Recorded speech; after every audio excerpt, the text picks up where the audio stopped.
Welcome back to the StarCraft 2 World Championship Series European Premier League. TLO from Germany has already won his opening game. Next up is a chance to see our second game. TLO still getting cheers from the crowd.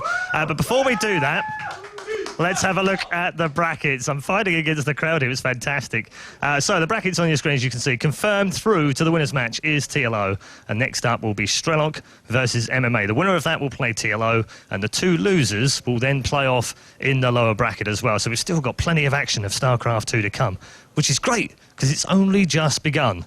But it is time for our second matchup. See if you can spot the Easter egg by the players, by the way. It's MMA versus Strelok. So it's time to go over to our commentary team of Apollo and Kalaris. Thanks very much, Paul. And welcome back to the caster's desk here. Easter egg? Yeah. I want to know what the Easter egg is. I don't know. I think Easter's been and gone. I'm not too sure what Paul's on about.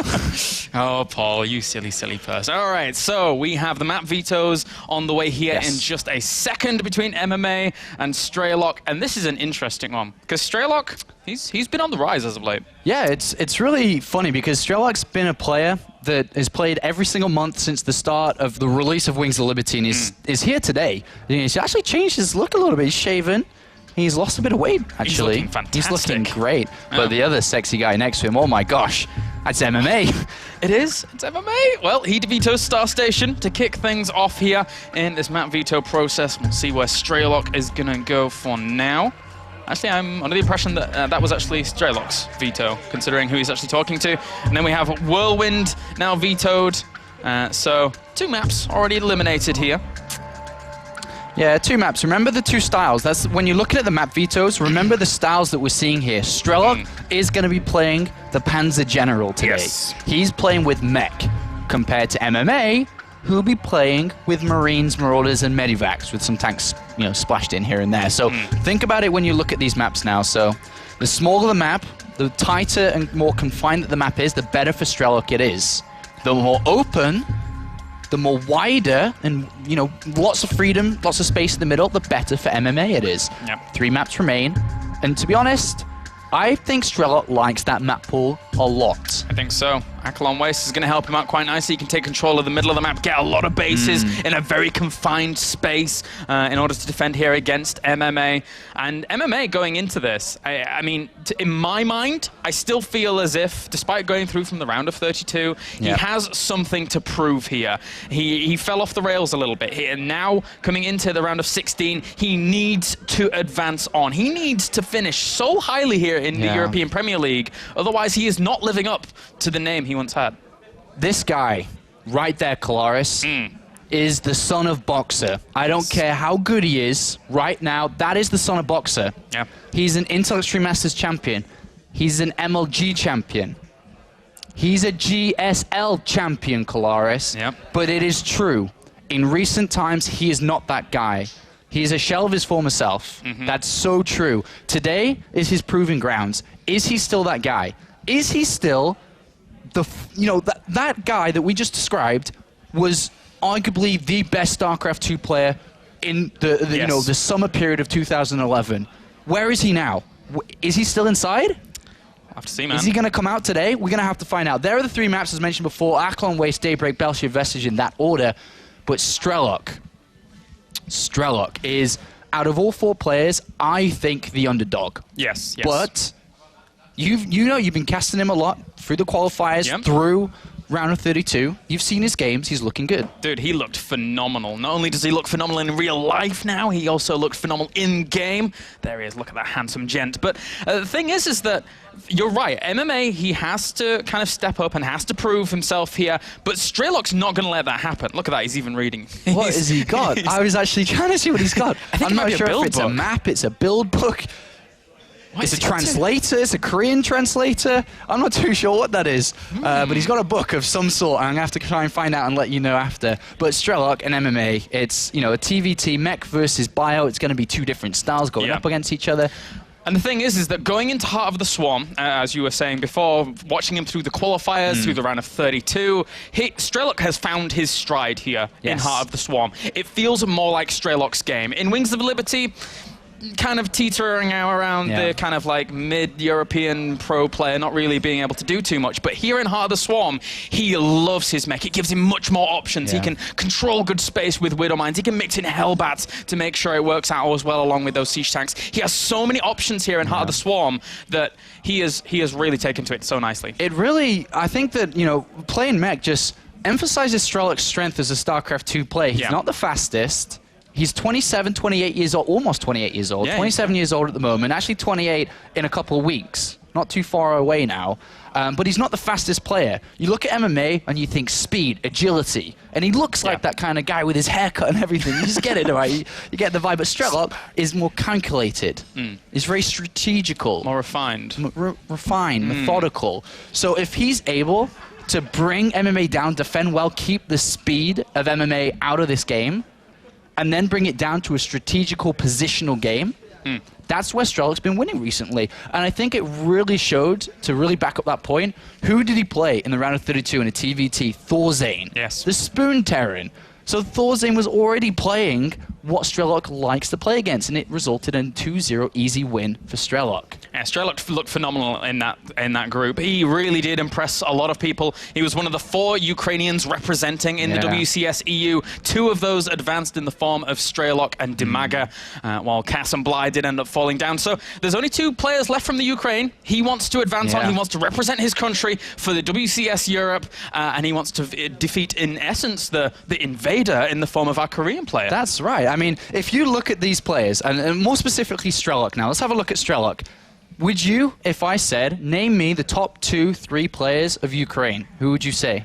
I would actually... Would you put Strelok in there? I think that's the, you know... Now, I actually think I would. Before today? Before, no. Before, no. And that is big already. He's starting to challenge these guys that have been in the top of Ukraine. Cass, Dimaga, White Raw, all these players. You look at Ukraine, you're like, all right, these guys. You don't really say Strelok. Yeah. But nowadays, it's starting to surface up a bit. You say you probably would say top 3 nowadays. And he's starting to challenge these guys. And for him personally, 27 years old, he's been playing StarCraft for God knows how long now, including Brood War. You know, this is big for Strelok. If he can advance through today, I think he's going to be over the moon. Yeah, you're right, though. I mean, again, people like Strelok and Dimaga really representing Ukraine very, very nicely here. And going up against MMA, if Strelok is able to defeat MMA, then that gives him a huge, huge win here. And it's not out of the realms of possibility in the slightest. He could easily do this as long as he's able to lock down, hold on to his positions, and really control the game from that point on. It's definitely possible. And, you know, with Strelok now challenging these players within Ukraine in Brood War, StarCraft Brood War, and in the beginning of StarCraft 2, always was one of the top-tier countries, I feel. Nowadays, it's kind of dropped a little bit. I mean, just because Dimaga's only recently resurfaced to big results again, Cass has always kind of been there, White Raw isn't playing as much as he used to, and other countries are starting to catch up.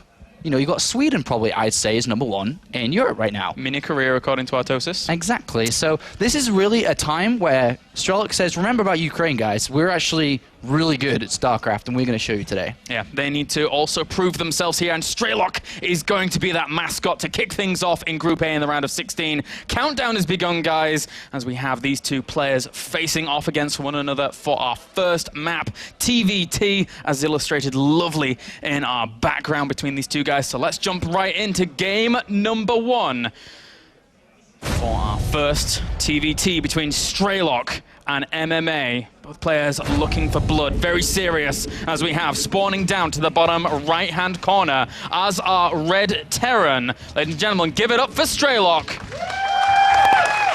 at that picture. I love that picture. He's such a boss. It's like, it's the eyebrow thing. Look at his results. Look how far long ago they were. IPL 2. Yeah.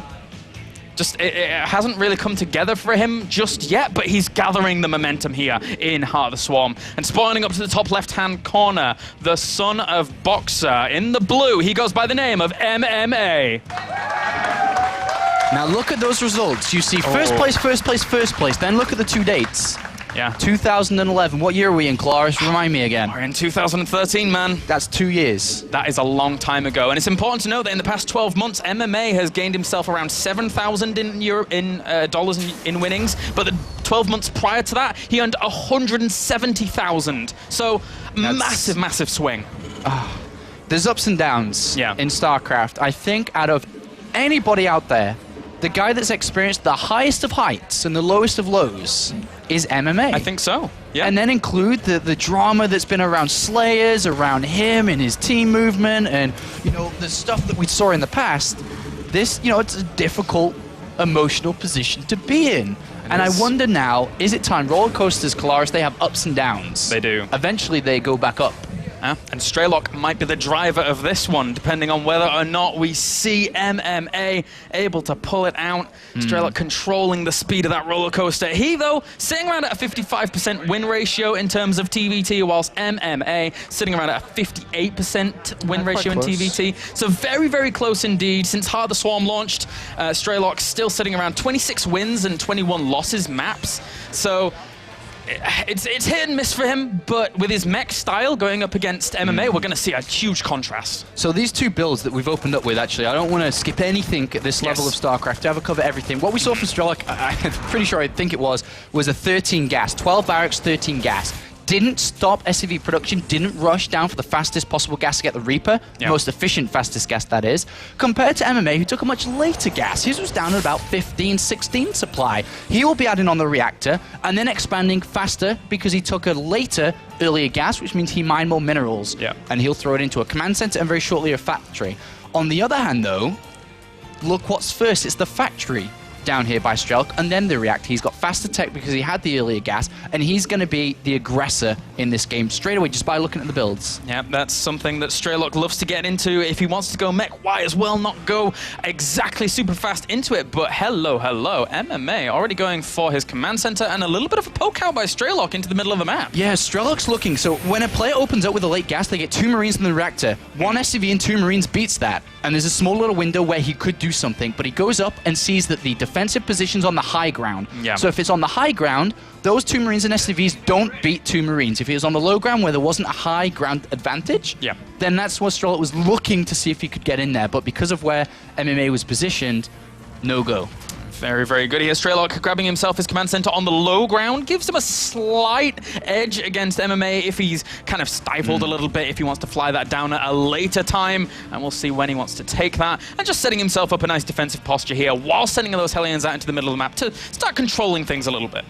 So he's going to control things, he's going to poke up, and he's going to try and pick off any loose Marines. But look at these Marines. They should now spread single file, hopefully. MMA could. Okay, so there you go. So they're in this line. So if the Hellions come up, burst damage, bam, out. And you're not going up there. If they were in well, I guess I said it wrong earlier. If they were in a single line going backwards, then they would have just been fried. What we'll see next from MMA, I think, when the command center, his second command center finishes, he'll scan the main base. And that what he'll look for is to see if the second gas has been taken and if you can see the factory or starport. And maybe if he scans, he'll pick up the armory. And the armory, of course, we're going to know now know that it's going to be for Hellbat drops. So I'm interested to see if this scan comes in from MMA, which it should. If he doesn't, then he is playing a little bit risky with this. And I like what MMA is already doing. He's already getting that Viking because he knows how his opponent is going to end up playing. Strelok, despite his mech being very, very strong, is also very predictable. And MMA going to set himself up well for a defense, just in case. Those Hellbats, they're in production. He didn't scan, and that's actually a big point here. MMA didn't scan. With the energy you have on that command center, you meant to scan the main base to see what, you know, what could be coming. Without that scan, he now knows nothing, which means an engineering bay will have to come down, a Viking will have to come down too, because it doesn't know if it's a Banshee, Hellbat drop, if it's going to be Marina Hellions with a Medivac. There's many different options from the Terran player. Between 7 minutes 30 and 8 minutes, you will be hit with something. Every game in Terran vs. Terran nowadays, you're going to be hit with something. The problem is, I don't think that he can defend this. He's going to lose his CVs here, I feel, to Strelok. He may end up doing so. There's a lot of Hellions out already for MMA, so that's going to do a lot of damage to those light units. That if it was in the main base, though, imagine if that Medivac from Strelok was going north, not south. Everything's on the natural at this point, so MMA may be able to defend it, actually. He should be able to. He spots it instantaneously as well with this well-positioned supply depot. He decides whether or not he wants to turn around here, but it's going to drop on in anyway there, and I just do not think that was a good trade in the slightest. Units lost. 400 resources lost for Strelok to only 100 of MMA. So that's a pretty decent lead here so far for MMA, who's playing the defender, has a third command center coming down as well. And remember that, I wonder if he knows Strelok's style. Like, if he knows that he's playing against mech or not. I think he may have to. I mean, for MMA, he had a great resource in looking into Strelok's TVT just by what actually happened in the round of 32 versus Thorzane. So that gives him a good actual position to study his opponent. But there was something we were talking about before the cast, actually, which was at TVT now, it's much more aggressive, isn't it, in comparison to Wings of Liberty? No, it really is, actually. Every single game, you'll see one player, if not both, do a drop early. Yeah. If you're able to play fast and attack, defend at the same time, you're usually going to pick up an advantage. If we just compare for a lot of people watching this broadcast right now, you watched GSL or Pro League the other day when it was Innovation versus Flash. They played against each other, both went for the same build. Flash was better attacking and defending, Flash won the game. Yeah. So, you know, that happens a lot in Terran versus Terran nowadays. What we're seeing from MMA, with a scan, it's most of the time you're going to expect, when you scan and see the Hellbats in an armory come down, you're going to be expecting to play against mech. It's not too often you see Hellbat drop into bio, sometimes, but not too often.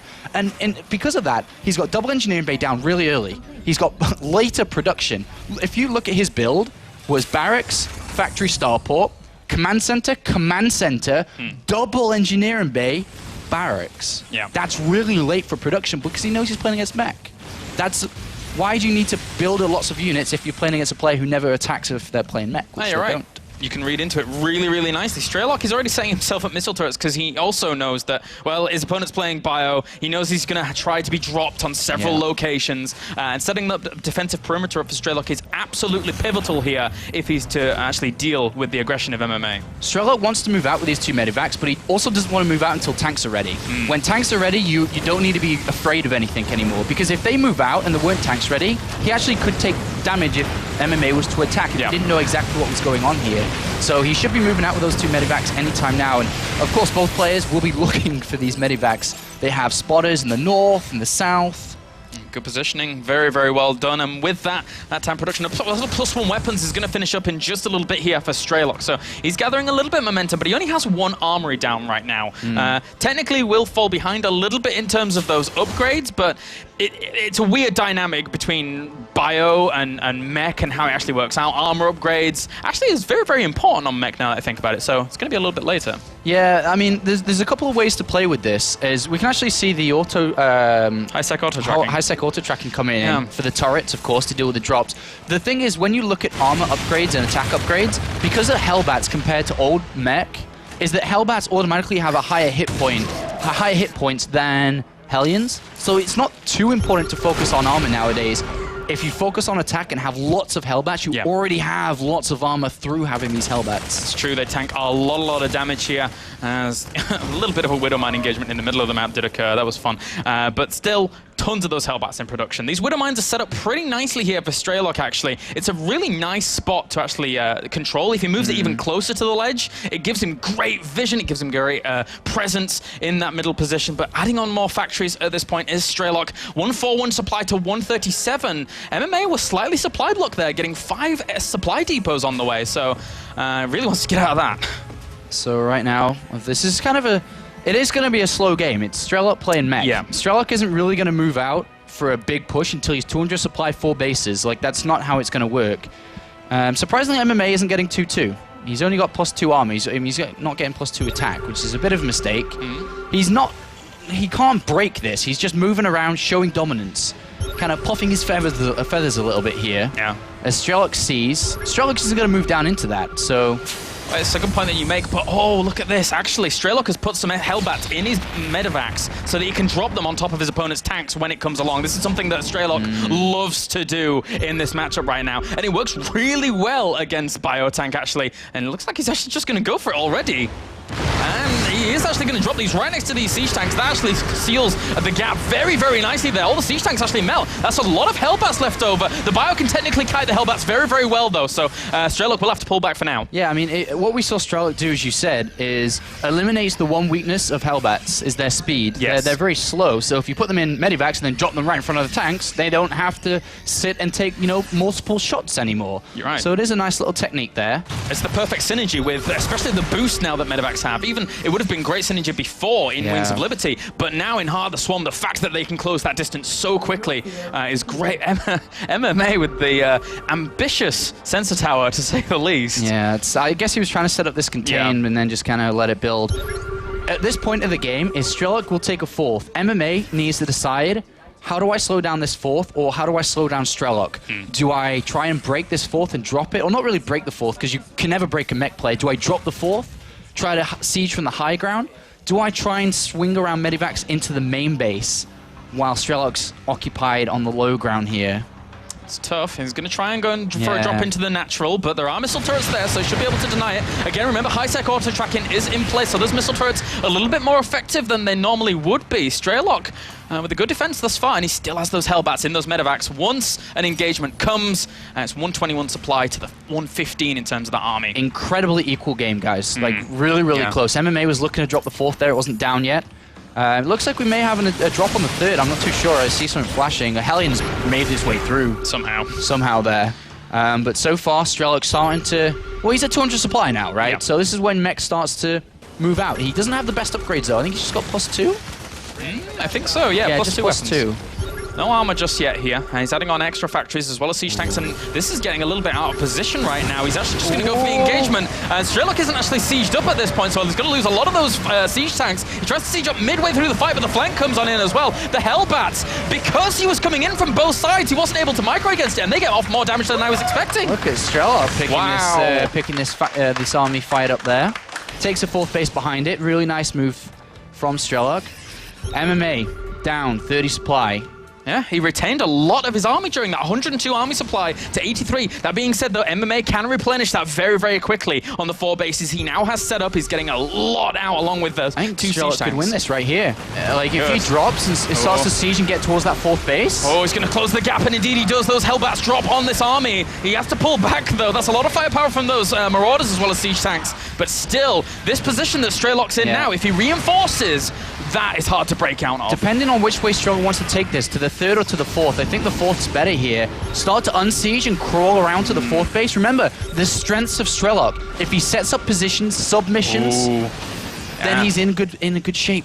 But speaking of setting up positions, Strelok, he doesn't know about that behind him. He knows about it now as he's cutting off a few of those reinforcements. What is Strelok going to do? He has a decision to make. He now knows his opponent's army is on either side of him. He's going to cut off some reinforcements, but at the same time, the siege tanks push him back. Actually, Strelok's right-hand side army, unsiege everything and pull it down. Yeah, no, you're right. Below the left army here, because this could be a bit dangerous. If he spreads those Marauders out, they're not going to take that much shots, but at the same time, some of the bio does stray into some of that siege tank fire. He picks everything up. Those Vikings need to come back and deal with that, but he boosts away. We'll save that for now. MMA throughout this game just didn't crack the armor. He started okay, stopping the Hellbat drop, but apart from the Hellbat drop, it's been a passive game. There's been nothing. No attacks, no one's broken anybody, and it looks like Strelok's doing as suggested. Unsieging, coming down, and if he can get position on this 4th, 2 Hellions can come in and roast everything. It doesn't matter what goes in there. And he's going to drop across this entire army as well, but those Hellbats, he drops right on top of those. I think he needed to drop on the siege tanks more than anything. He loses a lot of his army. MMA trying to push down the ramp, trying to clean all this up, but the siege tanks from behind are doing so much damage. Strelok takes a 40 supply lead. Strelok's got the position, and MMA's trying to break it, and it's not working here. This is... Yeah, you're right. This is looking really good. He's now decided to pull around the right-hand side once again. Strelok's going to do the same movement. He has to pick off units in exactly the right way. He has to engage in exactly the right way. Otherwise, Strelok is going to hold onto this position. Yeah. He's going to reinforce very nicely. He has a lot of Hellbats actually loaded up as well. And MMA trying to push those back with Vikings, but no. He has the air advantage. The Hellbats now close the gap with the siege tanks once again, but the siege tanks and Strelok aren't engaging with that. Yeah, look at this. This army's not being moved. Strelok is just a stone and isn't going anywhere. Yeah. He's locked down this 4th base. He hasn't actually done anything to it yet, because he knows that MMA is trying to break out of this. And if Strelok stands strong, slowly get down to this left-hand side and start to break this 4th base. To be honest, it's almost a bit of a mistake from Strelok not being able to get to that 4th base, because meanwhile, even though he's had this position for a long time, there's nothing on that 4th base that can defend. Yeah. I mean, even if he just moved 1 siege tank in range of it, that's enough to be annoying. He knows that the 4th base is there, but he's allowing MMA to mine from it. So I feel that's a bit of a mistake from Strelok, but in the overall scheme of things, he's beating MMA. He's doing really, really well here. As, well, Strelok just continually positioning himself. He has +3 weapons on the way. This bio for MMA also has +3 weapons going down for it as well. There's only 3 medevacs out for MMA right now. The more he ends up stimming up into these engagements, the more he's going to cripple himself because he doesn't have that longevity just yet. Nice drop there. Yeah, he's trying to drop across some of these siege tanks. He gets a lot of them, actually. That was a good cleanup there by MMA. But still, Strelok has so much. He's just sat behind this saying, well, what are you going to do? And MMA MMA's closed the door now. Those two tanks have closed this area off, so he's actually secured his 4th base once again. Still surprised Strelok didn't get in there earlier, and he left a lot of his tanks there without Hellbats. If there's Hellbats around and they drop single file, Marines, Marauders, single file, not Hellbats, they're all going to die. But when there weren't Hellbats around, that's when MMA was able to break that little contain. Yeah, there's two things I need to point out. I need to reiterate that those siege tank positioning, I think MMA is breathing a sigh of relief that Strelok didn't exploit it, as you pointed out before. And secondly, Strelok, he's decided to go into Ravens. He's getting COVID Reactor as well for them, which is going to help out quite a lot against Bio if he's able to connect with some Hunter Seeker missiles. Remember, if you play double armory, you're looking to play late game, late game, but this is only a single armory game, and I'll talk about it a little bit more in a second. Well, those Hellbats trying to drop into on some of these siege tanks, but didn't really get the good connections that you wanted to there. Hellbats trying to tank some damage as well, but the siege tank count, I think, is pretty darn even. It's around 9 to 13, but MMA has so much firepower in terms of that Bio as well. When you play single armory, you get +1 attack, +2 attack, and then you go for a timing. You're looking to almost win the game there and out. Like we maybe could have seen Strelok win the game at that previous attack. But now the game goes on. MMA has +3 attack. He has +3 armor on the way, compared to just 2-0, about to be 3-0. There's no armor upgrades. Yeah. One thing that Strelok does have going for me, he's making the transition fully over to air. Ravens, point defense drone, Seeker missiles versus Vikings as well. It works out all right, but at the same time, because you forego that armor upgrade, it's not exactly benefiting the air as well here, though. But MMA, once again, trying to push on forwards. There's still a lot of Hellbats loaded up for Strelok, though. He's just finding the opportune moment to actually drop those on those siege tanks, but still, it's gonna be a Mexican standoff for now. Yeah, MMA is down a base versus a player mech. You always kind of want to have a little bit more income. It's not gonna be a standoff. He actually just takes the engagement straight on up. He's just gonna walk into these siege tank lines, but the Hellbats soak up so much damage. Look at how powerful Strelok is going to move on here, saving a lot of his siege tanks and cleaning that up. That was a really impressive engagement. MMA had a lot of his army up to the north here, so he just didn't have everything at that point compared to Strelok, who did. And MMA doesn't even break this base, so effectively, what did he gain from that? 0. Yeah, if he picked off a base, sure, but he gained nothing, and he's going to lose this if he's not careful too. He needs to actually pick up and get out, stim away. Looks like he is going to juke and jive and get out of there to the left. Scans galore, and even loading up once again. A Strelok now, in terms of that tank count, 17 tanks for him. Against 4 tanks, 20 Marauders, and 24 Marines. So it depends entirely. Once again, MMA has to be mobile. He has to try and drop in places to exploit Strelok. Otherwise, Strelok's just going to set up once again and be fine. Well, Strelok is loaded in these medivacs. He's looking for a fight. He sieges up here. Will Strelok actually be able to take this out once again? Those Hellbats soaking up a lot of damage from those siege tanks. It seems as if Strelok's still pushing on once again. Those PDDs helping considerably out against those Marauders. 176 supply to 158. Behind this, MMA still macroing up strong. So MMA is actually going to, for the first time, drop Strelok in this game. He's got one small half drop to the north, and he's going to put it on this 5th base. And if I'm not too sure, I think that he can't get a lot of damage done because of high sec auto tracking here. If he moves forward off that position, then it's going to actually start to fire down. Yeah, he can kill off a few SCVs, but not a whole lot, as you rightly pointed out. That high sec auto tracking increasing the range of that planetary fortress, making it all the more annoying. Vikings trying to stray forward, maybe saying hello to that, but in the end, they don't want to get a few shots off from those Marines. That'd be annoying. MMA, another drop coming down. Double drops. He's trying to break this area. Actually, he can definitely get in. If he comes down south with 2 medivacs, boost past, and there's a small hole. I'm not sure if he knows about it, though. It's kind of in between the 3rd and the main. Just if he comes down north by that geyser and into the factory area there, that's kind of the only hole. And it looks like a little bit of the Bio once again poking on forward for MMA, but that was a bit of a trade that he knows he's maxed. He wants to see what he can do, maybe pick off a few siege tanks here and there. He's going to go for the drop once again with these missile turrets. Pick off one of the medevacs super quickly there. A few units have still been dropped off, though. +2 weapons is going to finish up. He needs to focus down the armory. If he got that, that would be fantastic. Yeah, and he is going to actually go for it. +2 ship weapons there going to go down. It's a big win. Oh, just barely does not finish there. MMA still moving around in the middle of the map here. Strelok hasn't really done much with his composition just yet as well. And a starport going down. Just barely not getting it, though. Well, as MMA starts to clear up at home, Strelok does, he's also about to take down this base because that's the Planetary Fortress. It's not being lifted up. MMA can't defend it. There's too many tanks, so he's going to lose a base here. He's going to lose a lot of income. And at this point, MMA doesn't have a high mineral income count. He's starting to pull a lot of gas because he doesn't have enough minerals to support it. He's going to drop down now that base has been taken out. getting a little bit of a bank for himself, and the armory started up once again here for Strelok, as he already has a second one down somewhere, so he is getting the armor on the way. That's really going to help him out against his bio, I've got to be honest with you. Very, very useful against these small packets of damage that MMA is constantly pushing on with, and could try and exploit one of these bases with the position he's in. Actually, I'll talk about that in a second. I want to talk about what Strelok can do, but he's going to have to fight here, and he's unsieged. Yeah, he needs to siege up at least, or something like that, and he does in the end. That PDD really helping out that siege up. 180 supply right now for Strelok to pick up MMA. Oh, he's going to try and march up into the natural. Takes out a few siege tanks as well. That's a good pick off for him. He has to stay mobile, though. He has to keep running away, and he's lost so much of his army. There's all of these command centers in the air. I'm not too sure why they're in the air there. I think it's a bit of a mistake, a bit of a misclick, but he loses all his army. And what did I talk about before in MMA's income? Look at his army size. Yeah, that is actually getting a bit out of hand now. 123 supply for Strelok to 69 of MMA. He's trying to get his army back up and running. Again, he's playing that biotank style, so it's a little bit quicker to get going. He has to buy time, though, at this point. Well, this is one destination on mind for Strelok, and that's this north base. He knows that's probably the only base that MMA could have. He scans, looks for his army, sees it's on the right-hand side, and now knows.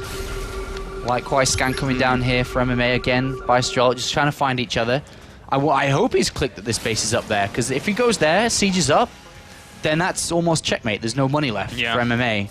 But it doesn't seem to like he's realized. PDD's helping that one siege tank out, make sure it's not sniped off by some of those marauders. And, well, with that, I mean, again, 22 tanks against the composition here of MMA. MMA needs to take great engagements to deal with Strelok right now, because if he doesn't, that mech army is going to shred his bio up so quickly. I mean, if Strelok wants to, I don't think it's necessary in this game, but he could throw down a fusion core and have battle cruisers behind tanks. This game's not going anywhere for MMA. But I think that Strelok, now finally scanning this base, realizes that if I just keep pumping units, MMA is going to run out of money, and he just can't keep up with me. That's kind of what Strelok's aiming for. PDDs do go down, but still Ravens or a few more are in production here, even starting up some medevacs once again. Pushing on into this base, killing off the defenses, forcing the lift off. That really limits how much MMA can actually go for, and he catches even more bio with just random siege tanks placed there. Yeah, MMA didn't expect those units to be there, and he lost quite a lot. And MMA, unfortunately in this game, is just falling short of the mark. He wasn't aggressive enough through the early mid stages. He let Strelok do what Strelok does and sit back, get to 200 supply, take all his bases, and now Strelok has a commanding lead. He has a good 30-40 supply lead. He's got a much better setup, a better income. He's going to take that 12 o'clock base now for his own. It's so hard. He's already taken the gases on it. He's just going straight away. That's Strelok's now. It's so hard to deal with Strelok once he gets to this point, because there's so many missile turrets behind this. You can't drop them in. You can't do damage to the infrastructure. You can't do damage to his economy. And he's controlling the middle of the map. He's threatening as well in the right location. So MMA is very, very starved right now. And unless he can do something about that, he's down and out. This is not a good day to be a Korean in Cologne at the moment, because they are losing. And MMA is going to lose this game one way or the other here. It's going to take a miracle for him to win. Even if everything was unsieged, it doesn't matter, because there's Hellbats. Like, they won't be able to break through Kalara, so...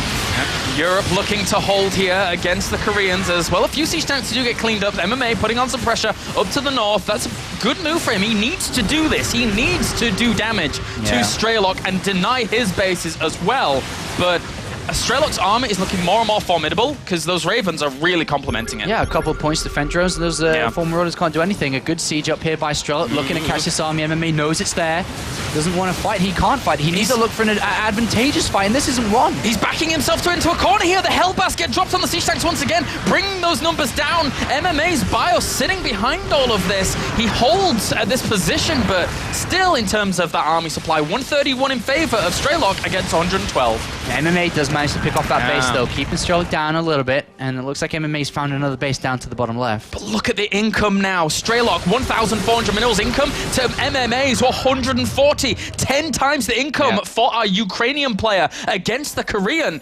This is getting out of position here. MMA now, he has to somehow, some way get this base up and running, but Strelok now knows about it, so he can keep shutting it down. I mean, the problem is that Strelok's just playing whack-a-mole. He's just going around killing all these bases. Wherever he needs to go, he's there. The problem for MMA, usually, you'd be expecting, especially in Wings of Liberty, you'd just have one siege tank, or, you know, 4 siege tanks, a siege tank line to protect a base.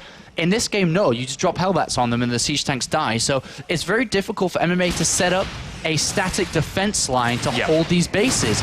And if he doesn't have that, then he has to fight the army head on. Otherwise, he can't defend.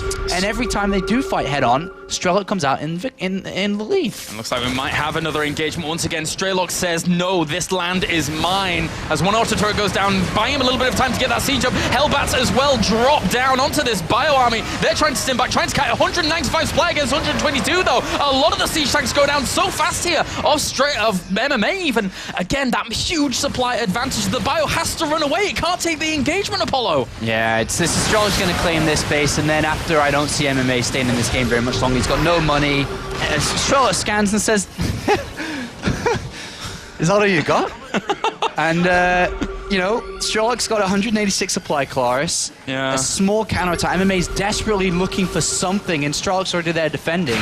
And if this base falls down, there's no income. And there you go, guys. GG for game number 1. And that means that currently Europe doing pretty well against Korea here. Strelok has got to be happy with that victory. You saw his face. He's like, God, is that... Oh, 1-0 against MMA, GSL champion? He wants to get back in the gym, man. Look at him. He's going for it. Wow. Yeah, well, he's looking really good here today for sure. He is. Really good game. After recently signing on with Navi from FXO, the Ukrainian players over there doing pretty well for themselves. Navi actually representing in the WCS very, very nicely, along with Baby Knight. Both of them topping their groups, in fact. Yeah, I think, like, right now, MMA has to be thinking, I cannot play the same game again. I can't let him do that to me. Otherwise, I'm going to go to the losers match. And the thing is that the next map is Daybreak. Daybreak's another good map for mech. Yeah. Again, it's very nice. It plays out very rotational when the base is set. You take your main, you take your natural, then your third's just a little bit down there, a couple of siege tanks body hop down. And then once that fourth is established and you control the middle, that's almost impossible to break. There's not a big open area. And I think the maps that were eliminated, maps like Whirlwind, Star Station, all these maps which were gone by Strelok, leaves MMA in a difficult situation here on these maps. It's very difficult to fight in the later stages. And if MMA is going to pick up this next map win, he has to do it early. He needs to play aggressive. He needs to play fast. He needs to bring back the speed that we know he used to play with. Otherwise, if he plays a slow game like that, he's dead. You're right, man. Going into game number 2 here, the constriction of maps alone is a factor. Never mind how well Strelok is playing this mech style, setting himself up those missile turrets, making sure his opponent can't do damage, even high-sec auto-tracking very early on, which is something we don't normally see, but it's a feature of Strelok's play that keeps him stable against what we're seeing from MMA. And we're going to see how that goes into game number 2 now. Strelok looking poised and good to go. So Strelok versus MMA. Let's jump right on in. As we have, spawning up to the top right, as our Red Terran, representing the Ukraine, representing Europe here in the WCS EU. He goes by the name of Navi Strelok.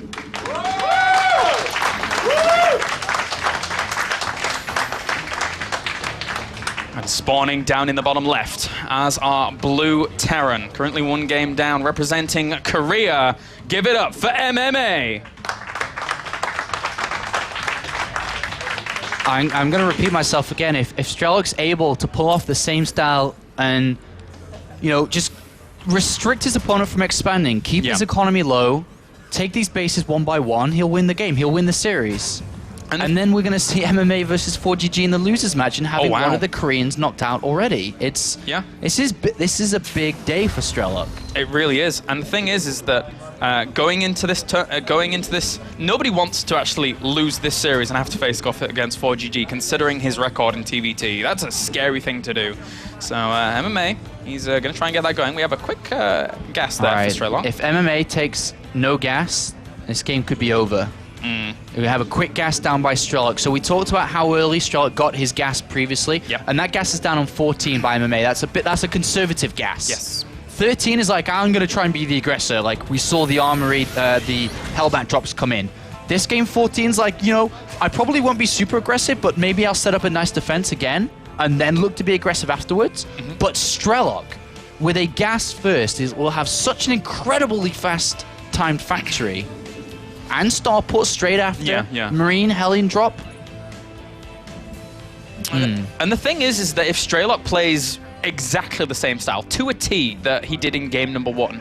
On a map like Daybreak, it's so easy to set up your anti-air defenses. You know where your opponent is going to drop. It's a guarantee that it's going to be on either the left-hand side of this main or the south of any expansion you take from that point on. So there's only 2 locations you really need to defend here, and it's a scary thing for MMA. He has to be mobile, but is Strelok going to let him? I don't know if he will. That's the problem. But we do have the fact, not too much of a big difference between the factory timings. If you look, there's 13 seconds on that, 36, so roughly 20 seconds difference, faster there by Strelok. And then you got the travel distance, cross position on Daybreak, that 20 seconds almost nullified. So it's not too bad of a position for MMA to be in. He's seen what's going on. Are we going to see a second gas from Strelok? We're going to see Hellbats, lots of Hellbats, Kalaris, lots and lots and lots of Hellbats. I think maybe. I mean, it's funny because even in TVT, people don't like Hellbats. In terms of actually having to deal with them, people are just like, God damn those Hellbats, man. I just want to set up the defenses and try and get away from them. But MMA, an interestingly placed SCV here. With Wintermine production, even though I said it could be Hellbats, it may not be. What it could be is two Wintermines Marine drop into tanks and Vikings for defense against a potential counterattack. Yep. If he's able to get these Wintermines in position, then he doesn't need to do Hellbats because the mines will do the damage for them. So it depends on how Strelok wants to play this out for sure. If we see an armory come down, then we know what's going on. So it's either one or the other. I think you're right with the first prediction. It's the Starport well placed to actually go for that medevac very quickly to then get those Widowmines and Marines into the position as that reactor is on the way now. So can get that unit count up and running. He only has 3 Marines out though, so he has to get those few more out. Is that a tech lab? Okay, so it's tanks. Okay, so it's going to be a small little drop with 2 Widowmines Marines. Falling back onto probably a Viking, tanks, Marines. And then from here on out, he'll play defensive to make sure that he doesn't take damage. We talked about the Terran versus Terran early game. If you can attack and defend well, you're going to be in a great position. MMA goes up and sees nothing. Is he going to scan, unlike he did previously, to try and figure out what's going on? I think in the end, though, this might end up working out all right for MMA. I feel that Strelok's game number 1 was very, very strong. How is this going to work out? He only has 2 Marines. Scans, and he sends his mules, how does he detect these Widowmines? Well, those Widowmines... If they can even get down in the first place. He trailed that really, really well, really quickly. Good response times there by MMA, keeping a good eye on his main, even though he's not that spread out. If he can keep this away, he's got a much, much faster command center. He needs to keep with that Widowmine. That's annoying. I think that MMA's identified this now, and he's saving scans as well. Yeah. So he knows what's going on. That medevac came at that particular time and does have the energy on that second command center, so should be able to deal with that. Widowmine actually went off there, though, and didn't get too much. Stopped SCV production. He's at 22 SCVs. If he just moves across the map here, we're going to see it contain. Like, usually you'd follow up with an expansion here, but he may not be, happy with doing no damage here. And considering the composition that he's actually getting out, this is pretty darn clever because well, how many Vikings does MMA actually have out right now? He has 1, he's getting a second. It's going to be, he needs to control.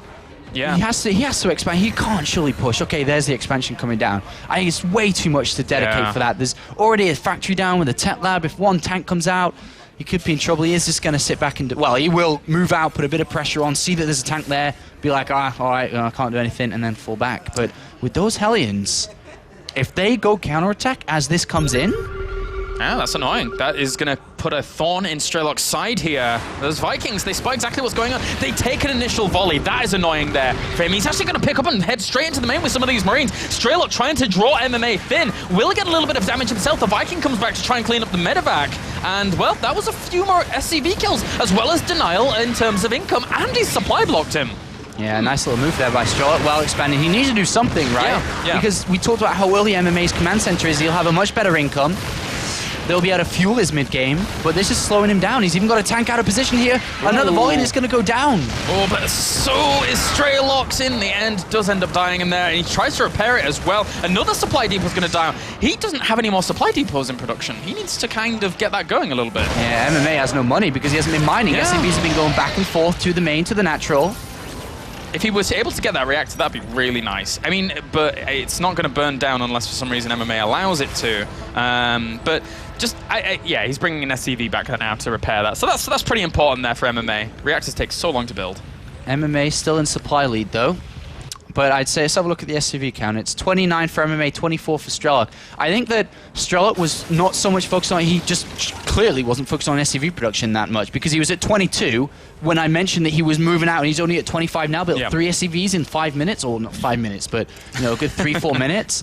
Obviously wasn't focusing very much on his SCV production, which hasn't put him in the best position for the follow-up, which is going into the next part. So despite doing a bit of damage there, he's still behind in supply count. Third command center coming down, probably knowing that he's not in the best position as well. And this delayed Banshee here for Strelok, gonna just try and, I assume, throw that in for a little bit of harassment himself. But he's gonna bring the Vikings along with him to try and deny his opponent's Vikings. If anything, even if the Banshee doesn't do damage, if he's able to get a few volleys off on his opponent's Vikings and maybe just kill this one, that's an alright trade. There's a lot of Marines in the main base though, so it shouldn't be too much of a problem unless we see Strelok go in there when MMA's out of position or something. So he's going to get he's going to get a couple of free Viking kills, that's for sure. Yeah, that's a nice trade in my opinion already there. Getting 2 Vikings for the price of 1, even an SCV or 2. We'll have to get out of there though, that's a lot of Marines. He does not have stealth though on that Banshee, so the Marines are going to have a much easier time against that. So we start to approach the game or the stage of this game where MMA didn't attack, didn't drop, didn't do anything previously. This, I feel, as Stim and so on gets complete. I don't think he's got combat shields, does he? No. So as Stim and so on gets ready to be complete, he starts getting medivacs into this. He has to be aggressive. He has to be. Yeah, he does. He really needs to keep himself on top of his opponent here. The medevac is moving out with 2 Hellbats, and because he cleared out those Vikings to begin with, he should be all right, but there is an extra Viking there. That's really, really going to help out what we're seeing here. But he won't kill it in the end. No, he's going to get into the mineral line here, Glaris. He's going to kill off maybe a few SCVs. They get pulled at a very, very good response time here, though, there by MMA. So he does save quite a lot of them. He's only killed off 8 workers to the 1 right now, but he's evened it up his 42 workers to 42. All right. Time for MMA to crank this game up. It's time to go up a couple of levels here. It's time to start dropping. The medivac should be coming out soon once he actually throws or starts producing them. He's a little bit supply box. He needs to throw down a couple of supply depots. But as they start to come out and we have Stim near completion +1, drops everywhere. Prevent this third from going down for Strelok. If you let Strelok expand when he wants to expand, then MMA is going to lose this game. Like I said, turn the heat up in this game. He has to. And I like how Strelok's actually putting on a little bit of pressure once again with the Banshee. He realized his opponent only had 1 Viking down to that bottom right-hand corner and knew exactly where to push in with that Banshee. So exploiting his opponent with the knowledge he actually secured by going for aggression earlier. And behind this, a 3rd command center will have to likewise come down for MMA, as it is already for Strelok inside the main base. Doesn't want to fall behind too much on economy. As you can see, MMA's got 1 engineering bay, not 2. This game, I know he's been under a lot of pressure, so it's obviously something he probably didn't want to throw down. But that also increases his army count. Not a fast 3rd base, not fast double engineering bay like we saw previously. Focus a lot more on army. And if he can get tanks to siege up and stop that 3rd from going down, drop Marines in the main base, lots of different maneuvers. This is where MMA is going to really shine in this game. As Strelok's weak, and he won't be strong until 140, 160 plus supply. At this point, he's only got 4 or 5 tanks. And in terms of going up against a bio play from MMA, who's just had Stim finish, he needs more medevacs to load up the Hellbats to drop on his opponent's army to close the distance. Otherwise, the Stim bio is just going to keep microing back against Strelok and making it very hard for him to take the engagement. So the strategy MMA should pull should have already been sieged up there, I feel. And then drop the main base, but Strelok's already preparing for that scenario. He's got his 3rd down. I'd say success for Strelok. He's got turrets in his main base already. Success for Strelok. Again, starting to repeat what we saw previously. MMA isn't upping anything at this game. He isn't putting the pressure on. He isn't slowing Strelok down. Strelok will take the 5th and 6th gas on that 3rd base, and then very shortly, we'll see a flurry of factories come down. Like 3 to 4 more factories come down. And then, after those complete, he's at 200 supply, and things get scary for MMA. Yeah, this is just getting out of the window. MMA, he has to now find a way in. Again, with the high-sec auto tracking, that little sprinkle of Strelok style going into this game, it makes it all the more hard here for MMA to try and breach a good location. This is a medevac catching that before it could do any damage. That's a good pick off there by MMA to get things rolling. So Strelok tried to get that in. And he scans in the middle. Uh-oh. Well, this is bad for a couple of reasons. MMA doesn't want to give this ground away. If that ground is given away, again, that 4th base goes down in an instant here. Yeah. and he's already building it. You can see in the production tab he's got the 4th command center on the way. Again, area given to Strelok here. MMA, it's hard to say because I don't feel that he's been assertive enough in this game. He needs to control the game a lot more. There's been 0 drops again. He hasn't even attempted to even try to threaten it. Yeah. Strelok has no units inside his main base. He's got a lot of turrets and high-sec auto tracking, but no units. Imagine if there was something smart, like a couple of points defense drones come down, and then medivacs come in. Or if he boosts right at the north side, where there's only a single turret. If you have 3 medivacs and you boost past that single turret, you're in the main base. You're actually in the main base. Yeah. So I feel that the attempts from MMA, that they just haven't presented themselves. They haven't been there. He hasn't pushed himself to do it. And if that happens, this 4th base will be taken. And then we're in the same position as previously. 200 supply Strelok, he will move out. He'll come and get you when +2 attack is done, and it's almost done. Yeah. And then what are you going to do? And again, this really does work in terms of those maps. Strelok must feel so chuffed about actually having these 2 maps back to back, because he's playing his style. He's not being threatened. He's being allowed to do exactly whatever he wants in these games. And MMA is not really taking the advantage. He boosts forwards here, and that would have been a little bit scary for Strelok. So decides not to unload some of those Hellbats. All right, well, Strelok's going to take this 4th base. No questions from MMA. Says okay. MMA will have to take his own 4th base as well, going toe-to-toe. Remember, it's all going to come down to the fights, but it's very hard to go wrong in Heart of the Swarm when it comes to fights. Even if you put Unsiege, it's not as big deal anymore, because these Hellbats, they can tank the damage, they deal the damage too, and they give you that flexibility where, okay, I'm not Siege, but I am now, and I'm still ready to go, I'm still able to fight. Well, it's 11 siege tanks to 14 in favor of Strelok once again, obviously, because he's the mech player, and MMA is mixing it up a little bit. But MMA, in his defense, is getting a lot of upgrades out. That's really going to help him quite a bit here. There's only +3 on the way now for Strelok, but he is maxed out. That is going to be annoying, because that army is huge indeed. Those Hellbats in those medevacs, they might actually be able to do some damage, but he's not unloading them. He needs to unload them in the right position. They're going to tank a lot of that siege tank fire from the front here, and MMA once again gets completely bulldozed. He's absolutely crushed. Again, exactly like previously. Yeah. Didn't do anything to stop Strelok from getting 200 supplies. 200 supply crushed him You again. can't let him get here. And now he's going to siege up on the 3rd base, and this game's almost over for MMA. He's going to go down to the losers match here, and Strelok, against all odds, MMA, he's down and out. Strelok showing that the Europeans can contend with these Koreans, and Strelok completely laying waste to this 3rd base. SCVs have to be pulled off the line to deal with these Hellbats as well. This is catastrophic here for MMA. The march now of this mech just powering on up into the natural. 115 supply to 80 in terms of that army. So much damage. Even the infrastructure now under siege. ain't no stopping the tanks here as they come marching in. They don't even care. They're going for victory. This game, this series is going to Ukraine. Nothing MMA can do to stop this. 130 supply. He's got units in the middle of the map, but what does it matter? Strelok doesn't care. Strelok laughs down at MMA, who unfortunately isn't proving himself here today. It's all about MMA. Can he be that guy he used to be? In this series, no. GG. Strelok, 2-0 MMA. Who would have predicted it?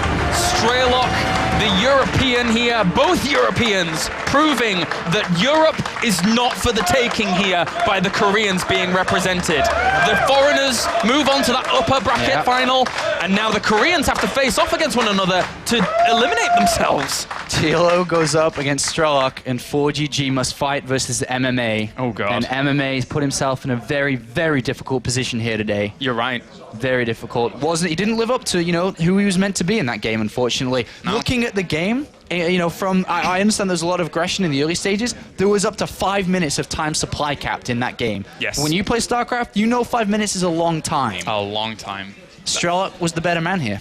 He was. He played so well. And now, not only do we have a guaranteed foreigner in the round of 8, we also have, unfortunately for our Korean participants, a guaranteed Korean being eliminated. And there was a lot of people out there that said that the 2 Koreans were the favorites here to go through. And that's not looking like it. Yeah, well, I'm so blown away by Strelok. Just incredible. Being able to 2-0 like that and make it just be like, all right, well, I guess my strategy is take bases, build tanks, get 200 supply, and win. Yeah, he did. It's that easy. He did that winning quite It's that well, easy. I must admit. All right, so we are going to send it over to a winner interview with none other than Strelok and Red Eye. Thanks very much, guys. Another fantastic cast from Kalaris and Apollo. And with Strelok right now, congratulations. Fantastic victory. First game was a bit drawn out, but seemed to be playing the way that you wanted to play that game. MMA gave me chances to play passively, so I could realize my mechanics, my build orders. I was a bit scared that he will play very aggressively, like multi drops everywhere. That is why I made turrets everywhere. I tried him not to prevent me from playing my game, and I knew that in the late game I will win. Like, okay. Okay, and talk us through the second game, much faster game for you and fairly straightforward in the end. I think that MMA was prepared for me very good. I mean, he knew my build order. He watched my games against Torzane for sure. But the thing is, I think like between those games, I prepared this style way better. So I knew how to switch it to the late game. And I think like when the game went on, he didn't know how to continue it. That is why I think it was easier than game number 1. Okay. Coming into this round of 16, would it be fair to say that you were probably the underdog out of the four players in Group A, and that maybe you've proved some people wrong now? It's not about, okay, I will be underdog in every group because my performances in Wings of Liberty were not so good because I was really demotivated by the way the balance was made. I needed such units as Hellbats who could tank, so Hot suits my game way better, and I need to perform many tournaments to become not underdog again. Well, you're halfway there because you've won the first game. TLO now in the winners' final. How do you match up against the Zerg?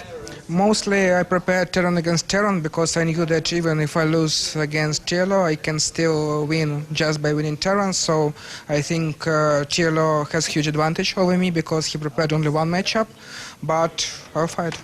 I know you'll be definitely fighting. Strelok fighting, ladies and gentlemen. Strelok is your winner of game number 2, and he will be going through to play the final against TLO a little bit later on. That is the all-European winners' final. I wonder who thought that would happen here at the WCS. Group A, day 1 of our round of 16. It's time to go over to Apollo now to break down that last game between Strelok and MMA. It's all yours, Apollo. Thank you very much, Red Eye. Going to be doing some...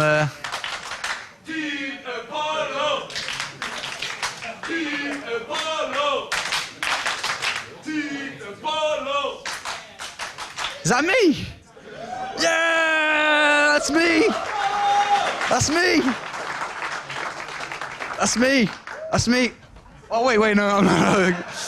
All right, so we're going to be doing some analysis again. Not too much to look at in this series because it was kind of one-sided, but we wanted to kind of talk a little bit about Game 1 because Game 2, I think it was a little bit straightforward from watching it, right?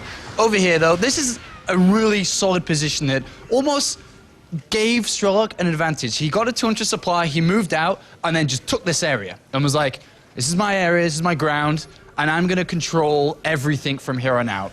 And this enabled him to cut off reinforcements from coming down.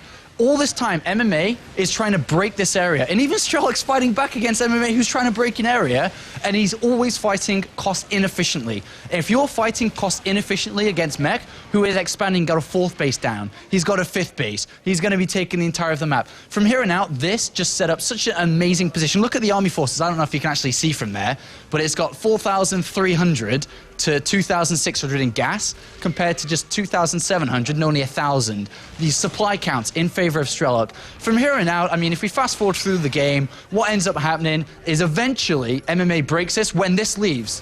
Like, Hellbat's gone. He was able to break through. After breaking through, then we saw Strelok change his game plan because he was looking for the kill there, couldn't quite get it, and then all it was about was stopping MMA from expanding. And throughout the rest of the game, he just moved around, started getting Ravens into play, took a 5th base, MMA still on 4th, still winning cost-efficient trades, and from here on out, it was a pretty smooth ride for Strelok. And I suppose that's all we're going to talk about for this series. Not too much to go on here, but hopefully going into the next series, Strelok versus TLO, there's going to be lots to talk about and lots to analyze. So I'm going to pass it over to Paul. See you in a bit.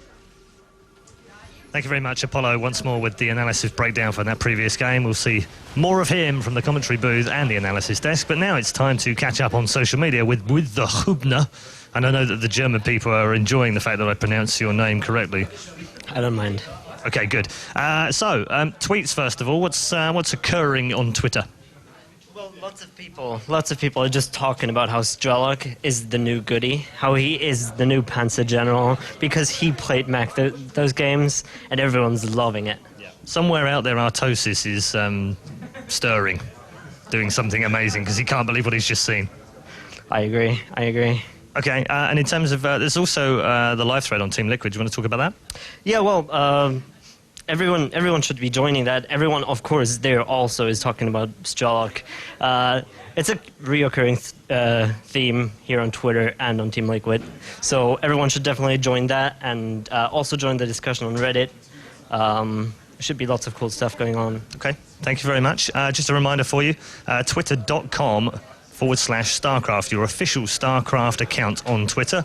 You can also follow ESL TV, but make sure whenever you tweet, you're using the hashtag WCS, and we'll make sure we monitor that and pick it up. Who knows, you could feature on the show a little bit later on. The winners' game is coming up very shortly, and who would have thought that the two Koreans would be fighting over one last spot to go through? Maybe neither of them go through. Maybe it's both the Europeans. We'll find out later this evening. But first, we're going to take a very quick break. When we come back, more action from StarCraft and the World Championship Series European Premier League.